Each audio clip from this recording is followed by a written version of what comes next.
Welcome to episode 48 of Cyclops is Waiting for Me, an X-Men the Animated Series weekly recap podcast. I'm JC, and I'm trying to hold back a burp during this introduction, and I think I'm going to be successful. Oh yeah, you popped out booze. And I'm Rod. We have had a heck of a couple weeks trying to record this stuff. Seriously. We have to record one more before Christmas. One more session before Christmas. That sounds fine. Yeah. That's fine. We'll have Thanksgiving in between, so we'll be able to eat too many carbs and butter. That'll be fine. Big fan. And I'm Rod. I don't know what to plug anymore. I don't know what social medias are going to be around. Look at my music. Just look me up on the internet. Whatever's around next week. Hopefully by now I've figured out Mastodon. I don't know. You definitely haven't figured out Mastodon. This is 4 weeks in advance of when it's going to be published. You are not going to figure out Mastodon. If I am, look for me. I don't even know if that's a thing on there. I opened up the app and was very confused. So he just started crying. It was really awkward, guys. Actually, I tweeted the screenshot. I was like, what is this? Anyway, Cyclops is Waiting for Me is our weekly podcast series where we're going back and watching every single episode of the original 1992 X-Men the Animated Series in their original intended script order, building up to the release of X-Men 97 coming to Disney Plus in 2023. Some quick reminders. We are a recap show about a series that started over 30 years ago. We will be giving spoilers about this episode. I saved that. If you don't want it spoiled for you, please pause the podcast, watch the episodes. They're in order on Disney Plus, and come back, and we will do our best to avoid mentioning anything about future episodes we haven't covered yet. We are not sponsored by or affiliated with Disney or Disney Plus in any way. Don't forget to follow us on social media at Cyclops IWFM Pod on Instagram, TikTok, Twitter, maybe Facebook, and probably not. Sure to follow us on all your favorite podcast services. Finally, we record these episodes in batches right now. So if you can't tell by the fucking sound in our voice. Every 2 to 4 episodes, it's they sound tired. We'll be a few weeks behind on news. There's no news right now. But go watch Wakanda Forever. It's exciting, and X-Men fans will have a nice little thing in there for you. Now, onto the show. We're going to be talking about Season 4, Episode 9, titled Proteus, Part 1. It aired on September 30th of 1995. It currently sits at a 7.5 star rating on IMDb. I believe Part 1 and Part 2 have a matching rating in this one. Okay, finally, some continuity there. Yeah. I like this episode. I remember this. Solid review. Yeah. All right, we're done. Thank you for joining it. Box quote. I like this episode. Do people even know what box quotes are anymore? Is that the back of the box? Right. Or the front of the box. If it's that's right. Yeah. If a well-known person, if it's a Siskel and Ebert, it's in big letters. Ball-stopping action. Right. Or if it's you paid $30 to a local newspaper, then it's in tiny print, but the quote is in gigantic print. Actually, people still do that online, don't they? I don't know. We have a mutual acquaintance that has been overblowing their presence on something.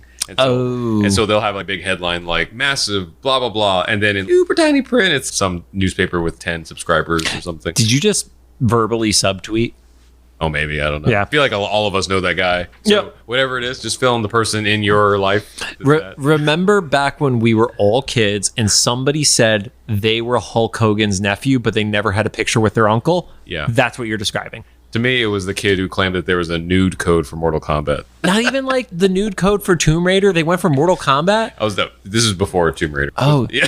But also, do you really want to see a nude Baraka? This doesn't age well, but we were all thinking of Sonya. No shit, Rod. Because it was the very first game. This is how far back this goes. This was before Mortal Kombat 2 was even a twinkle in anyone's eye. The irony of all of it is those were real human beings who were shot for the game and then inserted into... That's weird. Although they did listen to their audience, because Mortal Kombat 2 is where we introduced... I know it had nothing to do with it. Where they introduced the Bikini Ninjas. And hence began a long, sordid, problematic history within one of my favorite franchises. So the episode kicks off, and we know we're in Scotland because of the music cue. My first note, bagpipes beat Scotland. Have you talked to Ron about the Scottish music yet? No. You should. I'm curious which bagpipe he played. Oh, yeah. It's all keyboard. To a little bit of disclosure, not only Ron co-wrote the theme song of this podcast with me and stuff, we've gotten to work together on several projects since and things, and that he's I was doing this separately from him already, but he made me feel so vindicated in what my whole process of music making was. Most of his stuff is what we call inbox, where it's that super realistic orchestra and electric guitar on the Power Rangers theme song, or not Power Rangers, on X-Men theme song, the show that we're on. That was all computer program stuff, but that guitar wasn't even a real guitar and stuff, except for the weird remix that he didn't know about until a month ago. Also, you need to show him the intro to the Japanese version of the show, which we recently shared, and that thing is a goddamn trip. Yeah, I think he's seen that because a lot of people have shown it to him. And There's a little bit of not competition for him, but like a lot of people try to pit his song versus that one. The funny thing for me, and to date when it was like 4 weeks before this episode is going to go on our feed, we shared a post that somebody did where they were showing that original Japanese theme. I can't imagine looking at that amazing ass animation of that theme in like intro in Japan and then getting the regular animation. It's like, oh, this is a very different studio. Yeah. I never looked into the history, and I'm sure it's out there somewhere. I just haven't looked for it about like why that was. If it was because there was English words in the intro. I'm sure that's not the case though, because there's so many English things in like international shows. But if they just marketed it? Even if you just kept the music, like the dramatic change of the visual itself, the animation quality is totally different for that intro versus the show itself. Well, that's what I mean though. Like if the intro, because they had Gambit and Storm and stuff on print on screen or whatever and stuff, they had to change it. I don't know. Yeah. Weird. But yeah, starts off, we know we're in the lab and we see a random uniform person on a table. Is that Morph? I don't know. I was trying to figure that out, but there's like a thing on their head. Uh-huh. So I don't think it's an unreasonable assumption to think it's Morph, but it doesn't play out from a timeline perspective to be Morph. Why is that? Because Morph has already left Muir Island at this point. I took that as like, oh, they're hinting that he went back when he left the last thing to get more help because he was like, I'm not ready. So the end of that was maybe the only place, unless he pops up in another episode, and then this probably wasn't him. Yeah, I don't know, but it's definitely an X episode or an X uniform. We start going like through the floors into the basement. There's a laser fence, and there's a sign that says "No admittance, Mutant X," which is actually a reference to the original time where this character appeared in the comic books. Oh, okay. Yep.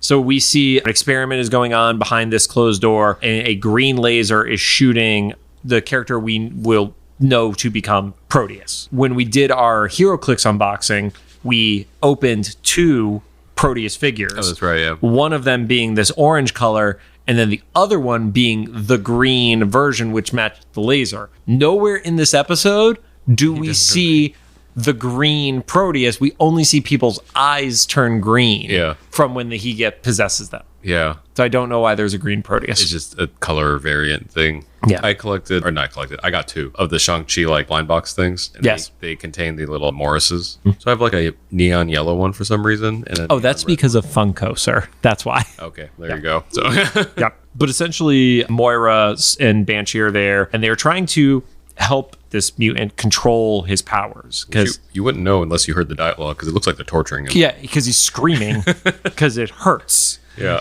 My note here was like, this has boomer vibes. It's helping you, son. Just grin and bear it. Yeah. Trickle down economics. Oh, you're just going, this is going to be, when we get to some later shit in this episode, Rod is going to go. And then there's a note that I can't read, so we're going to skip right by that. But at the time, he starts to transform a little bit back into being human form. Okay. Is your note that his name was Kevin? Nope. His name's Kevin. His name is Kevin. They did say that at that point. Right. Starts to transform into human form. Shit doesn't work out, and he ends up having like a surge of power. And that surge of power starts to break through the walls. There's something in the wall that is helping contain him, seemingly. But unfortunately, at that time, retransform. He refuses to go back into that room. He doesn't want to start the treatment again. It hurts. It sucks. And he just wants to see outside. Later on, Moira makes the reference that like Proteus doesn't have a lot of outside world experience. This case makes me believe that Moira doesn't have a lot of outside experience either. Because please elaborate. I'm curious on that one. Has she never tried to ground a teenager before? I'm not even a parent, and I know go back to your room's not going to work out, let alone an all-powerful mutant teenager. Go back to your room. He's like, no. How about now? Like, Moira, have you not seen teenagers? To be fair, I don't think she has. Yeah, I know. So it's like, okay, so she says that he doesn't have experience. Now we got to question hers. Yeah, so Banshee tries to fight. It does not go well for poor Sean. Proteus just absorbs himself into Banshee. That has to be horrifying. Yeah. Moira is still able to reason with him and says, you need to come out. You need to get out of Banshee because you're going to hurt him. And this is another little tidbit for your friend Joe Russo. This could also be akin to Get Out. Anyway, I'm just going to leave it at that. Okay. So he pops out, and then we kind of notice the reality of the room starts warping and spinning. Then we get a PowerPoint transition, as there's no other way to describe it. I said the same thing. It's like holy PowerPoint transition. No, where the reality warping happens, and then literally the shot of the screen spins. Yeah. into the center, like zooms out. Yeah. I love it. And that goes back to the mansion. Everybody's in what we have dubbed the war room because we think that's the official name. And there's an alert coming in on comms. Signal seems very scrambled, and it's Moira asking for help. Rogue was like, what's wrong with her? She looks like she's seen a ghost. And then Wolverine is like, not exactly the brightest crayon. Looks like we're going to go stab some ghosts, essentially. That's not the flex you think it is, dude. Yeah. And Xavier gets pretty pissed on it, too. He's like, I've known her for 20 years. I've never heard her like that. Yeah. I think this is around where it is. I don't know if it's exactly. Once again, I remind everyone, I watch shows with captions on. Yeah. Because I can't hear without seeing for some reason. And I know this was a typo, but in my head canon, they captioned it this way because Moira is almost offensively Scottish. And that I would say that's close to accurate. Yep. So there's one point she says, Charles, I will care for you. But I'm not even going to try to say it in her accent.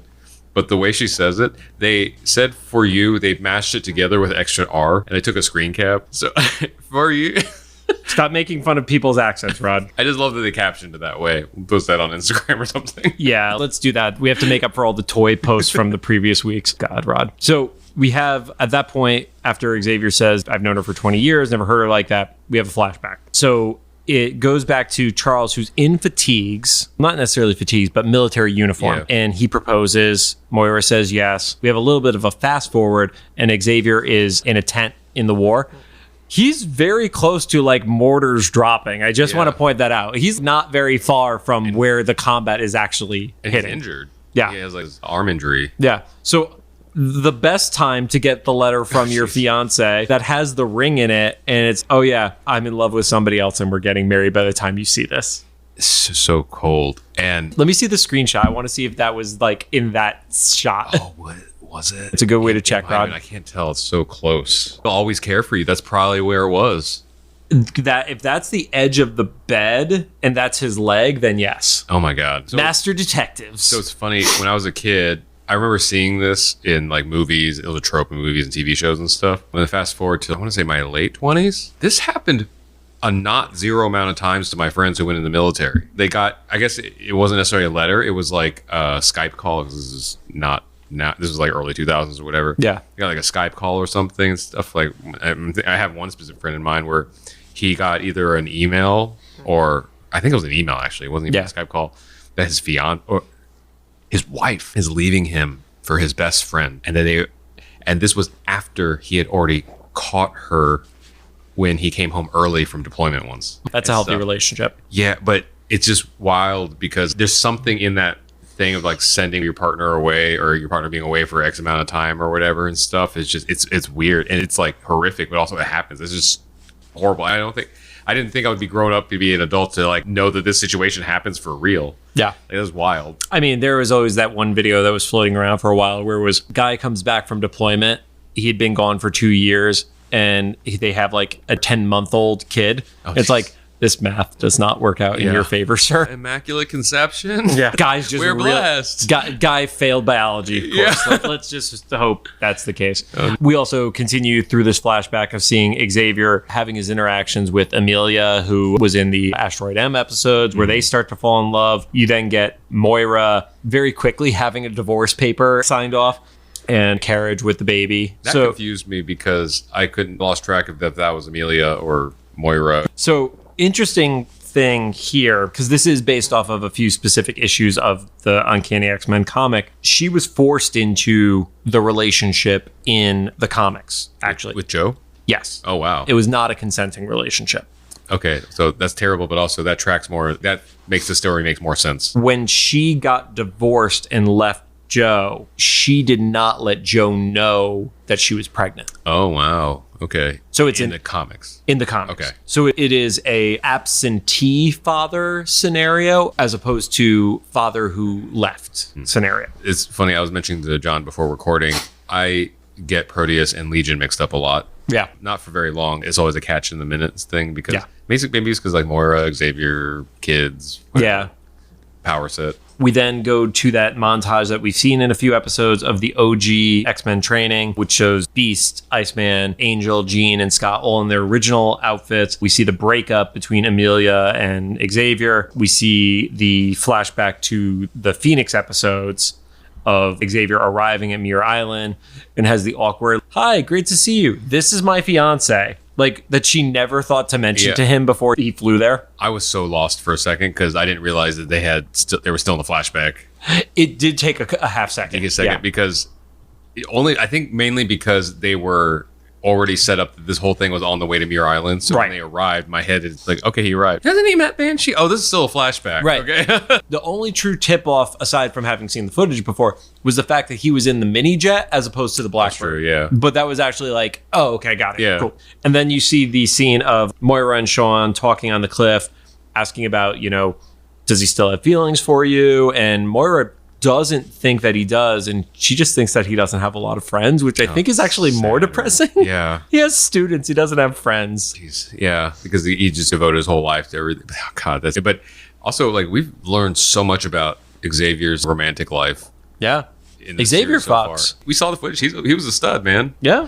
And he still kind of is. He's very chiseled in the show. Yeah. He gets with a hot alien lady in his mind. So back to present time. They arrive at the island. So you have Wolverine, Beast, Rogue, and Xavier. They see the security tape. They see that he was getting sonic therapy. That's what that word was, Rod. That was one of those words I couldn't read. And Rogue is asking what's wrong with the camera because they haven't seen the security footage on this yet. They've only seen the distress call. Yeah. And Rogue is, did somebody break your camera? Yeah. Wait, it's funny because for any kids listening out there, I think this kind of dates it subtly because the way video used to distort in the VHS days was it would do that thing. It would get like really wavy and curvy and the colors would separate. Now it's more pixely and glitchy. Yeah, you get artifacting now, whereas in back of the day, we would have to literally adjust tracking on classic VHSs. Yeah. Oh, God. Or if you're trying to watch Pride of the X-Men. Yeah, that channel, that was always fuzzy on TV after hours. We had to fill in the blanks with a lot of our imagination. So Moira lets Rogue know that it isn't the camera and he's actually changing the physical world, but it is based on proximity. Mm-hmm. So him being there is a big factor in it. He can't just permanently change something, leave leaves the destruction in its wake. It will reform itself into its original form. But then Moira's like, but it doesn't help you if you get hurt in the middle of all that. It's terrifying. Yeah, if your body gets cut in half because he threw a building at you, you're kind of fucked. Yeah. Or his power set was kind of vague, and I was like, yeah, what if he phases you through something and then leaves halfway through a wall or something? I think it's the Kitty Pryde scenario of you're screwed. Yeah, if he turns like a brick into jelly and it starts wrapping around you and then re-solidifies where you're there, you just now are impaled. Also, on top of everything, he's a telepath. Sure, why not? Yeah, and this is a crazy strong mutant because it has the ability to both mess with you from a mental perspective, but also physically destroy you if it wants. In reality. Yeah. And everything. And Wolverine is like trying to be macho about it. He's like, we can take a kid. Yeah. So Xavier sends Beast, Rogue, and Wolverine to track. And then you get a little bit of a moment between Xavier and Moira where she basically says to Charles that this is the first mutant that got her started in research. Mm. And she feels like she failed him and all the people that he's going to hurt or has hurt. And there's like the really awkward hug. Yeah. I don't know how buddy I'd be with someone who canceled our engagement to kind of quickly get married while I was in service of our country. But he has already used her in the past with Jean and stuff like that. So at least it's not the first time he's seeing her. And also, I agree with Moira in that she feels like a failure because Kevin is still not, for locked down. Words, like in a stable place. No, he is not. But then rewind to when she sent Morph away and she's like, you're good. And Dream and like all the people, she's like, you're good. We did all we could here. Actually, she's 0 for 3. Yeah, so like she still has this overpowered character that she still has not hashed out remotely. Like her best case scenario is that her torturing him is like stabilizing things, but not really at all. Yeah, and she's telling Morph and Jean, "You're good, you can go home." And then one has PTSD and the other one destroys a planet. Yeah, and almost destroys their universe. Yeah. So Moira, you are a failure so far, but you can work past it. And then there's the awkward conversation. Oh yeah, so how's Joe doing? Yeah. Which I don't know if that's exactly the right time to ask that because she's with Banshee. Yeah. But she mentioned that he's a politician. He seems to be doing pretty good without her. Yeah. I would agree. He has another family. Yeah. We'll find out. So we find out that Joe is a politician. He's running under the family values stuff. I put MAGA but Scotland. There's literally no way to watch this without the lens of today right now. Because he says something to the effect of make Scotland great again. It's family values are what make it great. He doesn't use again, but it's essentially like the make it great. And he's running for Secretary of State, which, as you guys know, we do an amazing job of researching stuff here. I didn't look to see if that's actually a position within Scotland. Yeah, I don't know what that means, even in the hierarchy of things. Secretary of State in the U.S. hierarchy is a powerful position, but I don't know, does Scotland have a prime minister? It's also kind of messed up now because the whole like EU and European Brexit, everything is. I don't know how that works. I know some friends that live in Europe, so they have like weird property lines now and stuff. Like, cool. Yeah, some people are in like literally 2 countries at once type stuff. Yeah. So I know there's one couple I met, I think that stayed at Airbnb. My landlord used to Airbnb the duplex next to me. Talked to them and they were like, yeah, we have a summer home that we can't travel to anymore because we don't have I don't know if visa is the right word, but they don't have whatever credentials you need to cross country lines. He's like, that would be a visa. Yeah. Yep. It's either visa or passport type situation. Yeah. One of the two is like, that sucks. And because the Brexit thing took so long, they can't go back to resolve things in the middle of I don't know how that works, but there was some time period where like it was all in flux. I would love to have a lawyer appear on the show or a scientist appear on the show to just be like, what the fuck are you guys talking about? Yeah. And just call us out on our bullshit. Yeah. We see Proteus in the downtown area on Muir Island, possesses a guy who I refer to as a captain. Yeah, I was like some sort of like sailor or something. Yeah. And he walks into a bar, and the dude who he possessed was, I don't know if he was necessarily a captain, but he definitely had a little bit of experience on him. There were like literally like stereotypical sailors who were in the bar. And then the cameo that there is no fucking way in history Rod was going to get in that bar. I just saw the Mutant X-Men universe version of the cantina from Star Wars. So I knew there were people. I couldn't tell you who they were. So I looked it up because that's what we do.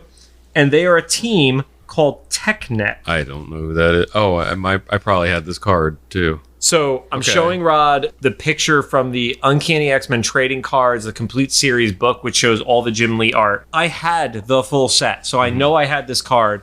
I have never read TechNet ever.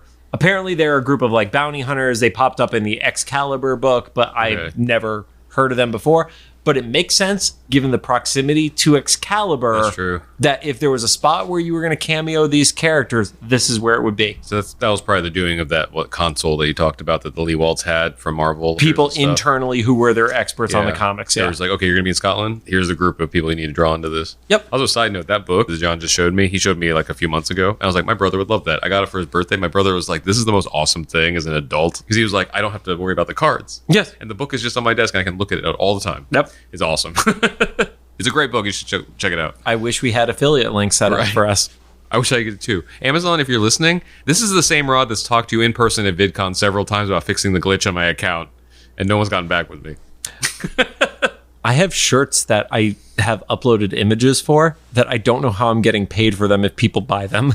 Nice. Yeah. Hi, Amazon. Yeah, mine has like a quote, like a, what, for lack of a better word, influencer account thing that it keeps reminding me like, please finish setting up your account. And then when I go to set it up, they're like, you can't set up, or it mixes it up. It's either you can't set this up or you've already set it up. And it's been that way for 3 years. I've given them like 2 years because of things that happened in the world. But this last year, I was in person with your influencer person, and they were like, we will fix that. And that was in June. So no shade, but a little nudge. Rod is angry. Jumping back, Moira interacting with Xavier. She mentions that he's been isolated his entire life. He's essentially an immature 17-year-old. Xavier tries to reach out to him psychically. He gets what he describes as unusual psychic static, which he's not used to. Was that from Kevin then? Yes. I gathered that as because of his reality warping powers, it essentially causes like interference. Yeah. And also, like we mentioned earlier, Moira doesn't have very much experience in the outside world either because she doesn't understand that grounding a teenager that superpower does not work. Grounding a normal teenager won't work. So Kevin realizes that Xavier is trying to probe his mind. He basically pushes him out. And when he does that, he then goes into a rage and just fucks up the whole building. once again, the argument of, it was a Beast, I think, that said in one of the Mojo Vision episodes, Dark Phoenix episodes, are we doing as much good as we think we are? Oh, yeah. Because it's not great that Kevin's out, but he was just a teenager wanting to have a drink. He wasn't even having a drink. Yeah. He was just sitting there. He was at a bar. Like, he probably would have eventually, like, he just thought it was cool being in a social situation. Yeah. He wanted to be around people. And then Xavier just dropped some gasoline and lit a match in the middle of all that. Yep. As the chaos ensues, Kevin jumps into the body of another sailor and ends up hopping onto a boat and leaves for the mainland. Then when he arrives on the mainland, he like absorbs into a wall. Yeah, he jumps into the brick wall essentially. Yeah. Just in time to see. I said a boy, might be a teenager. I can't tell from the animation. Yeah. So let's go with an older kid. Yeah. Being chased by some bullies down the road. It looks like he's going to get shit beat out of him. They reminded me of like your stereotypical British punks, like very much the like CBGB style punk. Yeah. Like your favorite characters in was it Mandal? No, it was Boba Fett. Was that the one? No, those were Rockabillys. Okay, I'm getting mixed up. Yeah. You're confusing your gang types, sir. I'm sorry, my British gang types. Yeah. So he actually sees that these punk kids are going to attack this other kid, and turns them into scarecrows. That was awesome. Yeah. And they're like, he doesn't fully turn them into scarecrows. He just like puts the clothing of the scarecrow on top of them. Yeah, because they could rip out. They ripped it out and they ran off. And then he actually goes into that kid. Yeah. And from around the corner, this older guy, we find out it's his father. Kevin is trying to figure out, why were these people trying to hurt him? He's awkwardly getting hugged by this guy's dad while he's in the son's body. Yeah.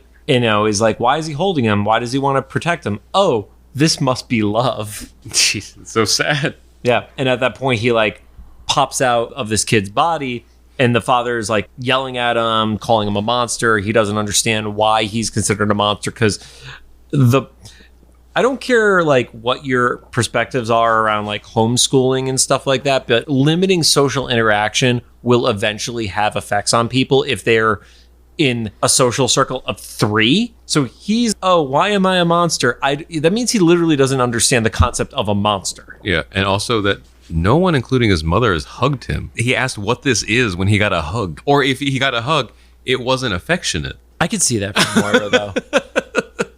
Yeah, no, I can see it. It's just fucking sad. And maybe my perspective on Moira is skewed because the current version of Moira in the comics is kind of a vindictive shit. Like, I won't go as far as saying she's a piece of shit, but she's definitely a vindictive shit. Yeah, and in the X-Men movies, she's confusing as shit. I don't even remember her in the movie. There's 2 of them in separate timelines that have completely different jobs. They're in the same timeline, but there's 2 separate people. Like, one's an agent and one's just some woman and stuff, and they're played by different actors. They have different roles and stuff. It's wild. Awkward. It's like, you just literally pick anybody else's name. Yeah. They just threw a name in there, and someone forgot that 10 years ago they used that same name in a script. I was like, Jesus. More hooligans arrive, and they're ready to fight, and they think they can fight Proteus, but he turns into like a giant sandstorm, essentially. Yeah, I think that's why I said like he kaijus and then tsunamis the town. Yeah. And then the X-Men hear the Mayday. Yeah. I note here that even though he called himself a monster, he's less of a monster and more of like a scared toddler. Yeah, everything's just terrifying to him. He's like a 3-year-old in a tantrum. Yeah. Because he understands basic shit, but it's like he doesn't understand why. Like, imagine in The Incredibles, imagine like a scared Jack. Haven't watched that yet either. The original Incredibles? Or the sequel. Oh, okay. I spoiled it. How old is that movie? 10-year-old, 15-year-old movie now? More than that, I feel like. Okay, that. I know who Jack is, but yeah. But yeah. I mean, I spoiled the power thing. But anyway, just imagine, if you're a parent, imagine a toddler, like you said, like 3, 4, 5, 6 years old, throwing a tantrum, but has the ability to bend reality based on their emotions and doesn't have control of it necessarily. That's what they're dealing with. And the hormones of a teenager. So it's an influencer? No comment. So they see the buildings are all messed up. Essentially, Xavier calls for pickup. They grab Xavier and Moira and bring them over. And she's playing very coy about it. Like, she still won't talk about his dad and stuff like that, because she doesn't want to like put the pieces together for Xavier. She's obviously like holding back for a reason. And then they're like, so what do we do? And her response is, I don't have a plan. It's like, why is that a thing? Thanks for dragging us out here. Yeah. Xavier tries reaching out. There's a psychological fight back, and then the buildings return, which they interpret that as he must have left, because the only thing they really know about his reality warping stuff at this point is its proximity based. So if it's going away, they interpret that as, oh, it must be safe. And as that's happening, people in the town are like returning to normal and being okay and such. Yeah, maybe not psychologically, but physically okay. Yeah, they're like, what the fuck just happened?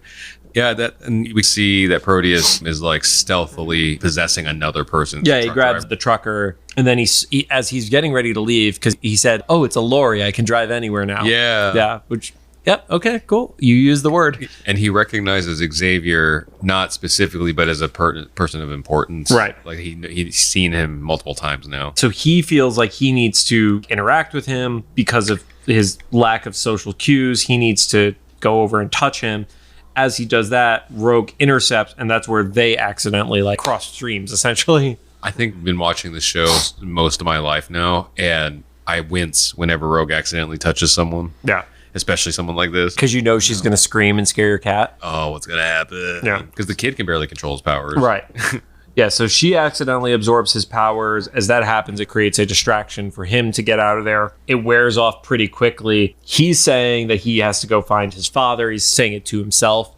Rogue is saying that there's somebody he's searching for who's really important and a man. And again, Moira just essentially keeps playing clueless on this. Wolverine says, yeah, I have no problem tracking down a testosterone-driven kid. And then immediately it starts raining. I don't know why that phrase sounds so weird. Because in a kid's show. It is. Testosterone being said in a kid's show is weird.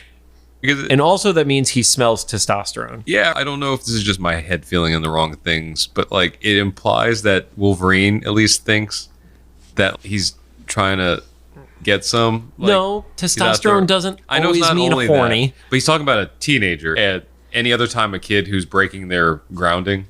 So we made it into the tail end of our third episode of recording tonight before we get to the point of John and Rod watched the show in very different ways. But it's starting to rain. They realized the path that he was going was headed towards Edinburgh. I love Edinburgh, by the way. Because of the festival. Oh, is that the EDM thing? That they... No, there's the big like comedy festival and stuff like that. Yeah. It's 2 weeks. Think of it like Austin City Limits. Okay. But it's like comedy, music, and lots of like entertainment and stuff like that. Edinburgh is kind of like the Pigeon Forge of... What the fuck does that phrase mean? Forge? Oh, Pigeon Forge is in Tennessee. It's like a tourist trap. Oh. Area, you know? At least I know there's going to be some Scottish people that will call me out on this. The Royal Mile is a tourist trap because it's a mile that leads up. It's like a brick road or whatever that leads up to the main castle. And I don't know if this is specifically where she thought of Harry Potter in, but there's a lot of similarities between the Edinburgh Castle and like the Harry Potter lore and stuff, to the point where J.K. Rowling read the book to some kids who won a contest at the castle, which on paper sounds cool, but those books are thick, and children sitting to listen to someone read, that sounds horrible. And they also have to be in a room with her. Yeah. So, but this was funny. I made a note. I was like, so he was like really either didn't know where he was going, or was just looking for the tourist stuff. Because if he was a teenager looking to go club, and he'd been going to Glasgow, Scotland's kind of my like, I need to go to my happy place kind of thing. So when I have like a bad breakup or whatever, I just escape there. And Edinburgh was like, we'll put it this way. When I said the tourist trap thing, the first time I ever visited, I walked up the Royal Mile and everybody's trying to sell you shit. This like guy walks out of a store and he's like, come inside, kid, and find your family tartan. And I was like, I will pay you whatever your fee is if you can find the Kim family tartan from Scotland. You know what the tartan is? Yes. Okay, cool. Yep. So anybody's listening that doesn't, it's like the pattern that's on like the kilts and stuff kind of looks like plaid-ish or whatever and stuff. Yeah. I was like, if you can find the Kim family lineage in Scotland, like I will pay to know that I'm part Scottish. Did he find it? No. In my head, I was like, if he finds it, I'm going to be like, okay, and yeah, is it a scam? He literally just has one under the desk at all times that is like the whatever. Oh, we got the special one for you. Yeah. And he's definitely sold that to certain tourists. Probably. Yeah. So as they're on their way to Edinburgh, Wolverine is basically ready to like take him out and give him some tough love. Mm-hmm. And Moira just still is cool. I have to call the lab. And I guess they have a built-in phone on there. So instead of calling the lab, she calls Joe and says, by the way, you're in danger. And he's like, can't it wait? Which I don't think he understands how danger works. I think as a kid, I probably thought that was like a stretch. Yeah. When I was an adult, I'm like, no, he's a politician. Yeah, it actually makes more sense now that I'm an adult, because it's like, oh yeah, he would be like, Make it go away. yeah, can we just pay him off or something? Did you just hear the last cutscene, Joe? He's a testosterone-driven kid with superpowers. But yeah, Moira still won't tell Xavier what's going on. That's good. Miscommunication is never. That's not even miscommunication. That's like purposefully leaving shit out. So they get closer to Edinburgh and they find a spot to essentially cut him off. He's using his powers. He's riding a wave made out of like the hillside, which is a pretty dope visual. Yeah, I love like that hill surfing. And then Rogue just like punches through it because that's Rogue's solution to stuff. Yeah. It worked though. It did work. It cut for a quarter second. It worked because he stops for a second. He's very confused. He's like, why are you keeping me away from people? And his father. Yeah, and just people in general. And Moira's response is, people are going to fear you and try to hurt you. I feel like, and I've said this in a previous episode, there are certain things that at the time I understood the message feeling right. Now it feels like it's the wrong message to send. Yeah. And I think that's a part of what we're getting out of it is this is why Proteus lashes out, is because he was kept from people. She made a decision for him that she obviously did for the right reasons, but it had the adverse effect as opposed to actually helping him. Go back to my like first 3 notes of this is boomer energy. Yeah. Also, I made a note here. This is very similar to the Dark Phoenix's experiences with emotions and stuff. Like right. Experiencing everything for that first time. He responds by essentially like wrapping her up within his powers. Everybody is ready to fight. And that's where we get the reveal that it is actually Moira's son. Oh, yeah. Xavier is like, where is his father? And the Proteus is like, ask her. Yeah. Wait, what? Yeah. And Xavier, he goes a little melodramatic here where he's like, oh, why didn't you ever trust me? That means you obviously didn't understand my feelings and you never have. And it's like, dude, this isn't about you right now. Just chill. Proteus slightly. is being courteous, though. He's doing the video game villain thing where he's waiting for the conversation to end. Right. Yeah, like somebody's hitting the A button rapidly right now to get through the conversation. And then Xavier's like, it must be a horrible burden for you to approach alone. It's okay, got it. Chuck, thanks. Yeah, a psychic that's been in this castle several times and never noticed the other person. Whatever. They were in the basement, Rod. With lasers. Yeah. Yeah, nobody notices the lasers. So Proteus starts to run. Rogue tries to intercept. And then he makes mini rogues. That's terrifying. That is awesome. She was just as freaked out as I would have been. I was like, oh my God. She's super brave and super tough, but when she's freaked out, she is freaked out. Which we see in this episode and then the next episode. Beast tries to go at it and he turns a rock into a giant ape man kind of thing. And then Moira starts sinking into quicksand. And then he just turns Professor X's chair to jelly. So it was jelly. I was like, is that blood? Like, what is going on? Nah, it was too pink to be blood. Yeah, I also thought like kid show, like they don't allow guns. So yeah, turning it into like blood would be anime reference. Also reminded me of the LCL from Evangelion. Oh, I'm not. So in Evangelion, there's like this thing when end of the series people pop. Oh no.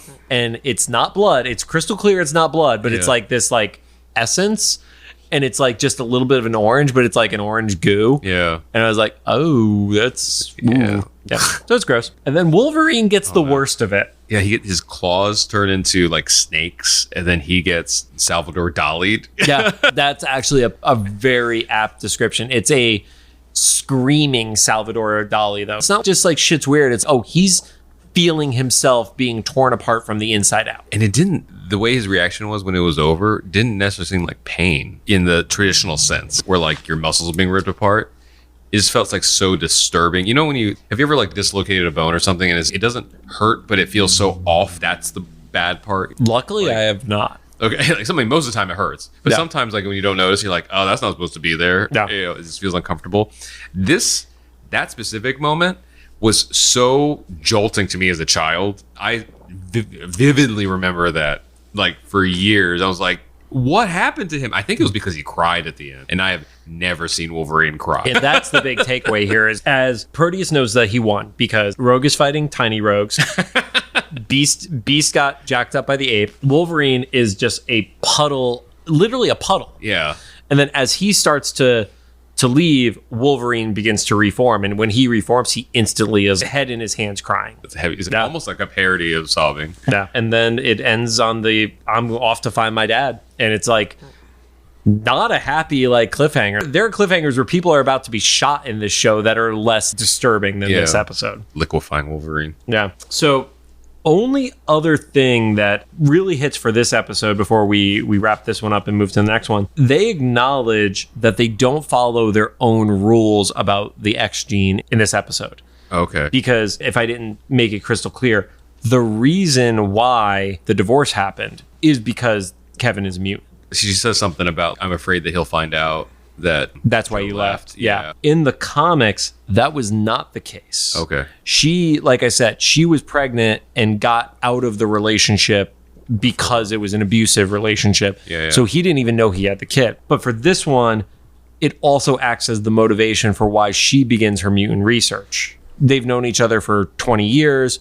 Roughly 2 years later is when she's pregnant, has the kid, etc., to line up for him being 17 at this time. But yeah, in the comics, that is not the case, that she was already involved in mutant research before finding out that her son was actually a mutant. In the show, they actually are calling him Proteus as like a code name. In the comics, he's not called Proteus until the fight breaks out in the city. Okay. He's fighting with Wolverine and Nightcrawler, and he actually names himself after the mythological figure Proteus. And the room he was kept in, because he was just referred to as Mutant X, and Kevin was named after Proteus, so he took that name on himself. Oh, gotcha. Okay. Yeah. Interesting. Yeah, but I was doing a little bit of digging, and the X gene itself didn't really even get acknowledged until the early 90s. You heard mutation and stuff like that, but there was something special about what made Rain from the New Mutants a mutant. And then in the series X Factor is when they actually call out X gene for the first time. So that's why the whole experiencing his mutation earlier and the rules about puberty, like those were still like sort of not as crystal clear established as what we would end up getting. Yeah. So, yeah. Interesting. Yeah. I had no idea. I'm now, obviously, we're 4 seasons in. As a kid, I didn't realize like how much was being established in real time. Yeah, some of the stuff was just getting cleaned up in real time, and it was Jim Lee's era, Chris Claremont's era, etc. There were lots of amazing characters and stuff that were created coming out of John Byrne and everything like that, but the tightness of the rules was very much a thing that started popping up in the 90s, not just in the X-Men, but across the board. Yeah, continuity. Yeah. Before we wrap this one up and move to the final session of the night, any other thoughts on this one? No, I like this more than I remembered, and I remembered this one more than I remembered, if that makes sense. And somehow I understand what you're saying. Yeah, so yes. Is it? I don't know if I watched this more or what, but I remember the storyline pretty clearly from before, besides like vaguely confusing Proteus with Legion for a second. But it's fine. The only reason I don't give you shit for it is because they do also have very similar power sets. Yeah. Because it is about reality warping. Obviously, Legion is more of a traumatic scenario just because he's dealing with multiple personalities that have the different powers and such within him. Literally why he's called Legion. Proteus just has his own trauma that he's dealing with. All right. Thank you all for joining us. If you have any thoughts, make sure to drop them into the comments for either the YouTube upload or the official Instagram post about this episode. If you like what we heard, please give us a good rating on the podcast app of your choosing. Apple Podcasts, Anchor, Spotify, Google Podcasts, Castbox, and hopefully Twitter has burned to the fucking ground by now. Salute you, Elon. You killed it in under a month, I'm sure. Did you know you could download your Periscope info? I don't want that.